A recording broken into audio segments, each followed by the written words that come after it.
सतगुरु के साजी निवाजी प्यारी साध संगत जी, प्यार और सत्कार से कहना धान निरंकार जी। सबसे पहले सतगुरु माता जी का शुक्राना करते हैं, जिनकी अपार बख्शिश हम सब पर हो रही है। सच्चे पातशाह के चरणों में यही आशीर्वाद मांगते हैं। हे दातार सच्चे पातशाह, जो भी समय बीत रहा है आप जी की कृपा से अच्छा ही बीत रहा है, और जो आगे समय आएगा ये भी आप जी की कृपा से अच्छा ही होगा। हरदम शुक्र करो इस रब दा, खुशहाली जा तंगी है, घड़ी सुहानी बीत रही, जो आवेगी सो चंगी है। शहंशाह जी हमें इस पावन शब्द द्वारा समझाते हैं कि हमने हर पल सतगुरु का शुक्राना ही करना है। जैसा भी समय व्यतीत हो रहा है सतगुरु का शुक्राना ही करते चले जाना है। जो भी समय आएगा अच्छा ही आएगा, दुख हो या सुख सब इसी ने ही काटना है। हमने अपने आप को सतगुरु के चरणों में जोड़ के रखना है। संपूर्ण हरदेव बानी में सतगुरु बाबा हरदेव सिंह जी महाराज ने हमें समझाया है, गुरु पीर अवतार सभी ने प्यार का ही संदेश दिया। उजड़ रही इस मानवता को जब आए आबाद किया, गुरु पीर ने इंसानों को इंसानों के संग जोड़ा। जाति मजहब बोली भाषा के हर बंधन को तोड़ा। गुरु पीर ने नहीं सिखाया इंसान को नफरत करना, दीन धर्म का नाम लेकर आपस में लड़ना मरना। गुरु पीर की शिक्षा को अगर जीवन में अपनाएंगे, दरअसल उनके तभी हम अनुयायी कहलाएंगे।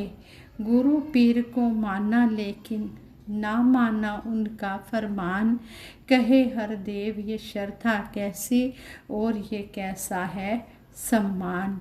यहाँ पर सतगुरु बाबा हरदेव सिंह जी महाराज इस शब्द द्वारा हमें समझाना चाह रहे हैं कि अगर हम गुरु को मानते हैं तो हम गुरु की भी माने कि गुरु का फरमान क्या आ रहा है। अगर हम फरमान नहीं मान रहे, गुरु को मान रहे हैं, तो ये फिर गुरु का सम्मान नहीं है, ये श्रद्धा नहीं है। हमने श्रद्धा भाव से सतगुरु के चरणों में हरदम शीश झुकाना है। जो कुर्सी के कर्म कमावे, तीनों सुख वह पाएगा। कहे अवतार गुरु हो राजी, जग सारा यश गाएगा। अगर हम श्रद्धा भाव से सतगुरु के चरणों में समर्पित हो जाते हैं तो ये सच्चा पातशाह सारे जहाँ की खुशियाँ बख्श देता है। ऐसे ही सतगुरु बाबा हरदेव सिंह जी महाराज के विचार आप जी के चरणों में दासी रखेगी।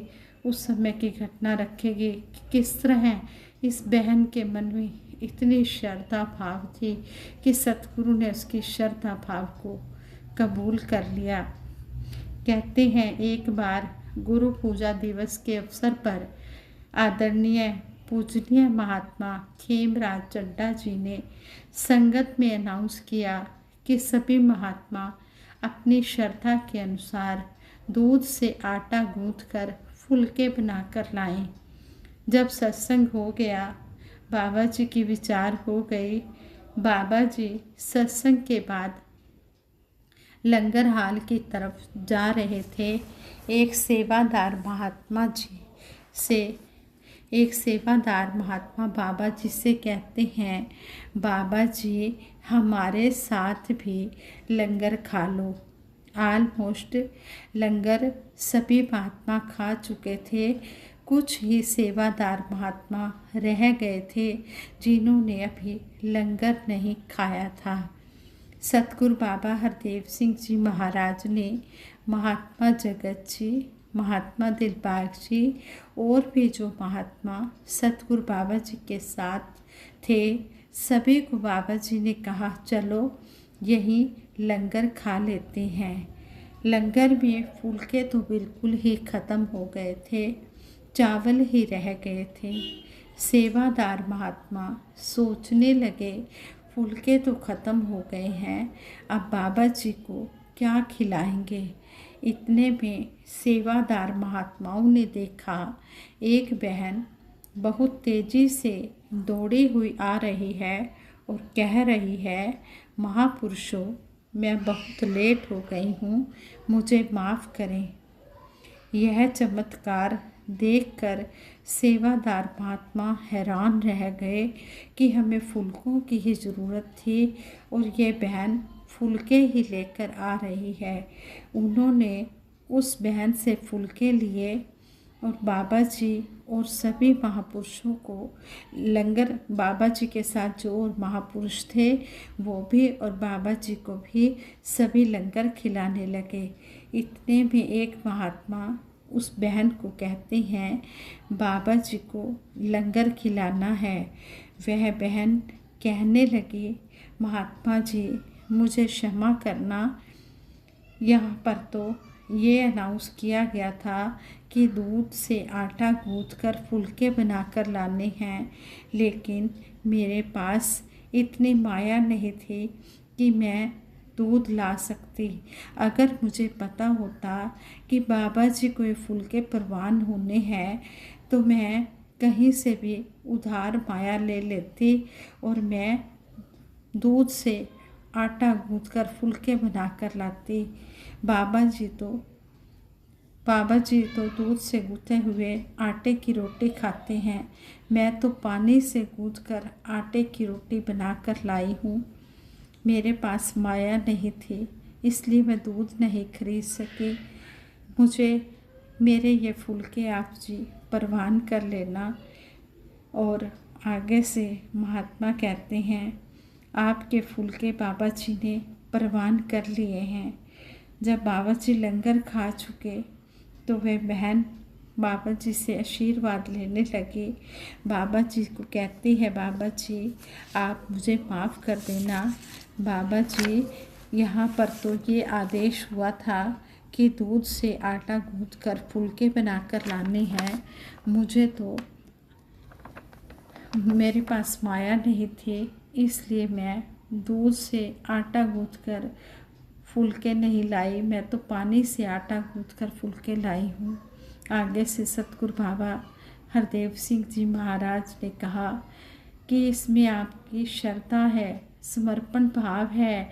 आपके बनाए हुए फुलके मुझे दास को बहुत अच्छे लगे, इसमें से तो दूध की खुशबू आ रही थी।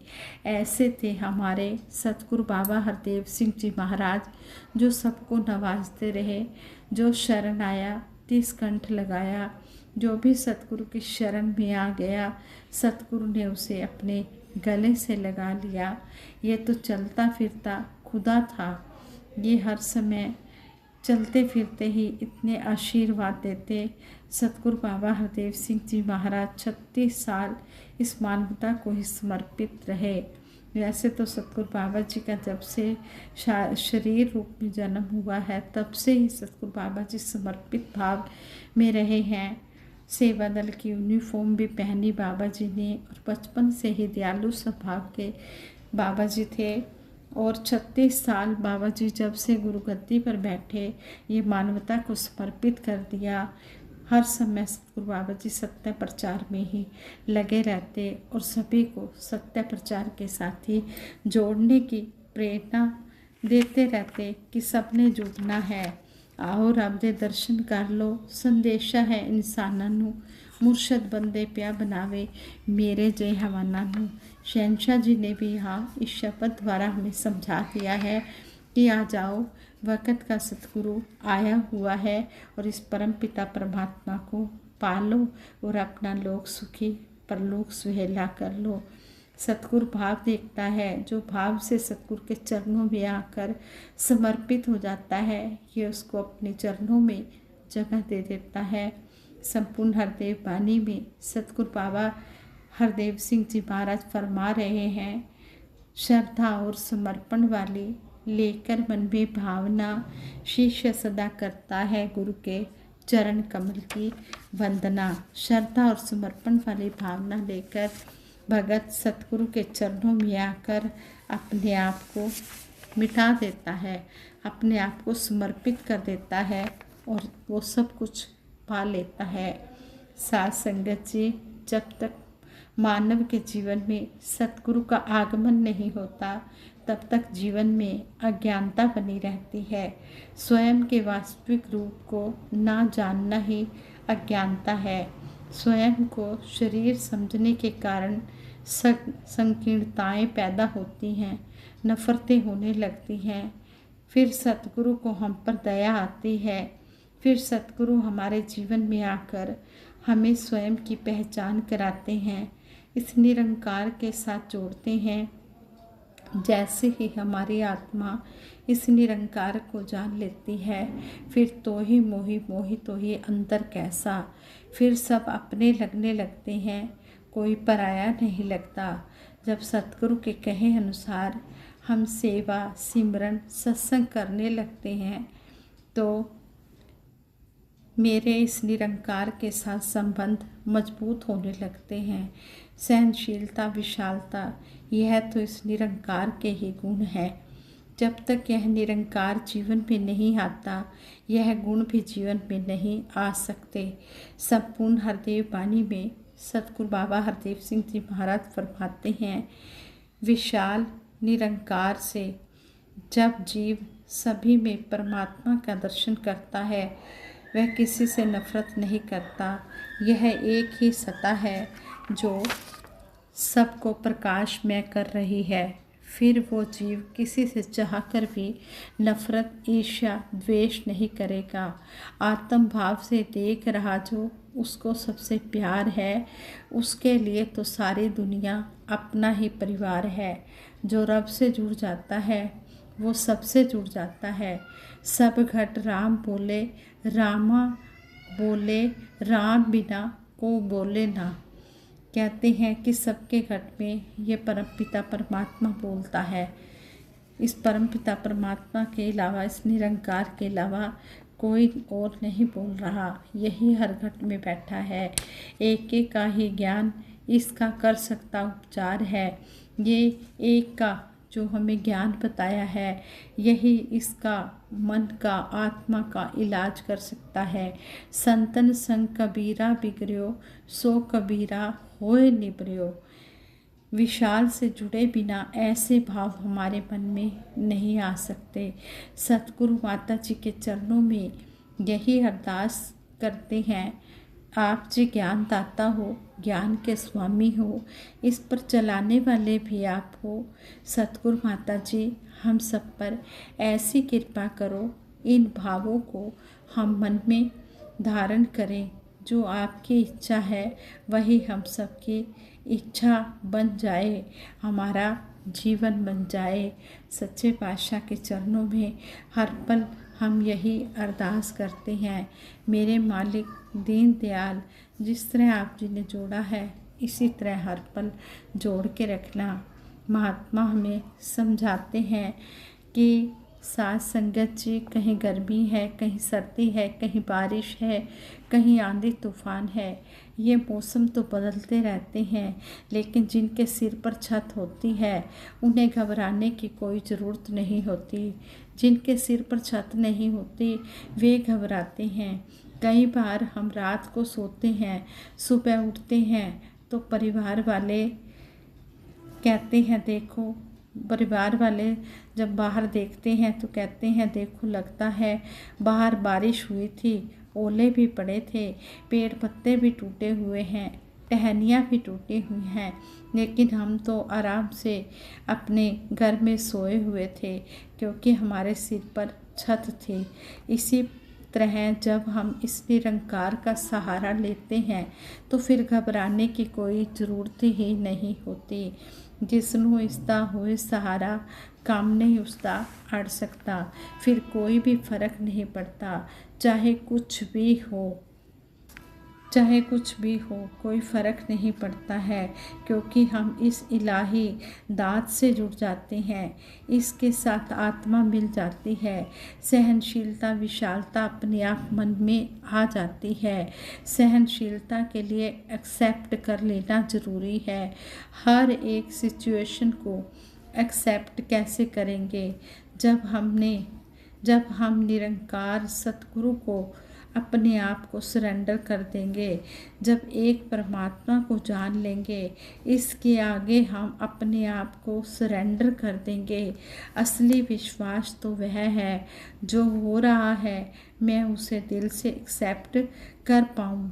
जो भी सतगुरु कर रहा है बहुत अच्छा कर रहा है। कई बार हम क्वेश्चन करने लगते हैं कि मेरे साथ ऐसा क्यों हो रहा है। जब हम कहीं जॉब के लिए जा रहे होते हैं तो 50 लोगों में से केवल हमें ही सिलेक्ट किया जाता है, बाकी 49 को रिजेक्ट कर दिया जाता है। उस समय हम क्वेश्चन क्यों नहीं करते कि केवल हमें ही क्यों चुना गया। जब हमारे साथ कुछ अच्छा नहीं होता तो फिर हम गिले शिकवे करने लग जाते हैं कि मेरे साथ ऐसा क्यों हुआ। जब मुझे गाड़ी मिली तो मैं कभी सतगुरु निरंकार से ये नहीं कहता कि गाड़ी मुझे ही क्यों मिली, लेकिन जब गाड़ी में कोई प्रॉब्लम आ गई तो कई बार हम क्वेश्चन कर देते हैं, निरंकार मेरे साथ ही ऐसा क्यों। पूरे का किया सब कुछ पूरा, घाट बाद किछ नाही। यह जो कर रहा है सब ठीक कर रहा है। अगर हमारा काम कोई नहीं हो रहा तब भी ठीक है। क्या पता सतगुरु ने इससे भी अच्छा हमारे लिए किया हुआ होगा। एक एक बोल इससे जुड़कर कर्म रूप में ढलता जाएगा तो बात बन जाएगी। जैसे एक छोटे से गमले में पौधा लगा होता है, वह पौधा जब बढ़ रहा होता है तो माली कहता है यह पौधा बड़ा हो रहा है, अब इसे खुली जगह में लगाना होगा। फिर वह एक गार्डन में पौधा लगा दिया जाता है कि बहुत बड़ा पौधा बन जाए। माली उस पौधे के विकास के लिए उसे गमले से गार्डन में खुली जगह पर लगा देता है, गमले से निकालकर गार्डन में खुली जगह पर लगा देता है। इसी तरह सतगुरु भी हमें जहाँ रखे जहाँ भी रख रहे हैं, जहाँ पर भी हम रह रहे हैं हमारे लिए भलाई है। जो भलाई हो हमारे लिए, जो भलाई होती है वही करते हैं। हम कभी भी गिला शिकवा ना करें। जब इसके साथ लिप जुड़ जाती है तो विशालता और सहनशीलता भी आ जाती है। जब यह सारी दुनिया का भला कर रहा है तो क्या मेरी रक्षा नहीं करेगा। हम पूर्ण दृढ़ विश्वास के साथ अपने सतगुरु निरंकार पर विश्वास रखें। मेरा डोले ना इतबार, बख्शो श्रद्धा भक्ति प्यार, करा मैं संतां दा सत्कार। जीवन दा रथ इन्ने चलाना असां ते केवल बहना है।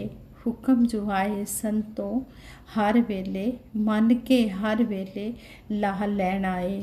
जो आखे मैं कुछ कीता ओही धोखा खांदा है। करता बन के कानू बंदिया, था था डिगना रहना है। नम्र भाव में रहें, विशालता अपने मन में लाएं, छोटी सोच ना रखें और हम सतगुरु के ऊपर अपने आप को समर्पित कर दें। दासी से ये विचार करते हुए कई प्रकार की भूलें हुई होंगी। दासी उन भूलों के लिए क्षमा प्रार्थी है और सारी साथ संगत के लिए सतगुरु माता जी से यही अरदास करती है, दातार तेरे दर से बस यही दुआ मांगे, घर घर में खुशी बरसे, हम सबका भला मांगे। बिन मांगे ही जब तूने सब दे ही दिया मुझको, हर मांग हुई पूरी जब मांग लिया तुझको। जब मायापति को मांग लेते हैं तो ये मायावी पदार्थ अपने आप परछाई की तरह पीछे पीछे चले आते हैं। बोल खाली बोल मेरे रह जान बोलना, इना बोला उत्ते आ जाए जिंदगी नु तोलना। दासी इन शब्दों से आप जी से क्षमा प्रार्थी है, आप जी से यही आशीर्वाद मांगती है कि जो भी बोल बोले गए हैं सच्चे पातशाह ये प्रवान करना, और अगर दासी से कोई गलती हो गई हो तो क्षमा कर देना। आगे के लिए दासी को सुमत बख्शना, सबके भले की कामना के लिए दासी सिमरन करवाएगी। सभी ने मिलकर सहयोग देना है। तू ही निरंकार मैं तेरी शरण हाँ, मैनू बख्श लो। तू ही निरंकार मैं तेरी शरण हाँ, मैनू बख्श लो। तू ही निरंकार मैं तेरी शरण हाँ, मैनू बख्श लो। बोलिए सतगुरु माता सुदीक्षा सविंदर हरदेव जी महाराज की जय। निरंकारी राजमाता गुरुबचन अवतार की जय। साथ संगत जी प्यार से कहना धन निरंकार जी।